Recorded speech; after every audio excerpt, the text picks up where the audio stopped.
Well, let me just give you an example of that. And thanks very much for having me on this morning. Happy Independence Day to everyone. Oh, you're on the, I call it Independence Day too, yeah, because July 4th is just a date. We gotta say what it meant. And That's right, it's Independence Day. Good. So, let me give you a story about a small business owner in Jacksonville, Florida. And I was touring his business. He was in the landscape business. And I asked him, I said, so tell me, what did tax cuts mean for you? And he pointed and he said, you see that truck over there? He said, that's my tax cut truck.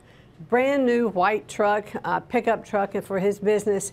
And he said if it hadn't been for tax cuts this year, which not only were the tax cuts, but the tax reform that allowed him to write off, that truck purchase this year, he said he wouldn't have had the confidence to go ahead. And he said then he'd had his accountant, look at the 20% reduction in his income, and all in all, he said, I'm going to save about 7 to 8% on my taxes, and I'm plowing that right back into my company.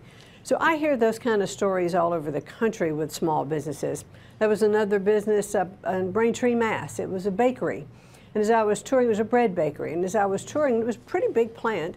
And as I was touring, I asked, again, the owner, small business owner, I said, okay, what is tax cuts going to mean for you? And he said, well, do you see that big oven over there?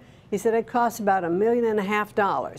And he said, because I'll be able to write it off, he said, I am going to buy a new oven. I'm going to expand my square footage here.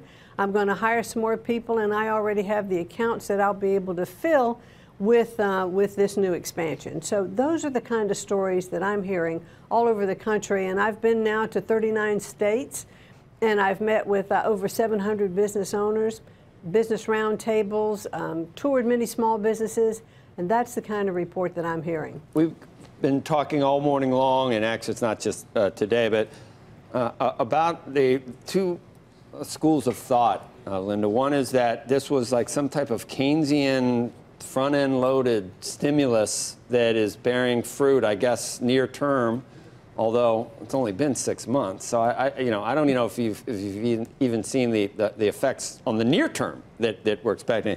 But a lot of this stuff doesn't sound like it's just a one-shot deal. I mean, the same people you're talking about, next year they get the benefits of it, the year after that, and we're not even talking about the deregulation for a lot of small businesses. So I don't know why everyone thinks that we're going to have a short-term bump in the economy and then just go back to that malaise we had for the past 10 years or so.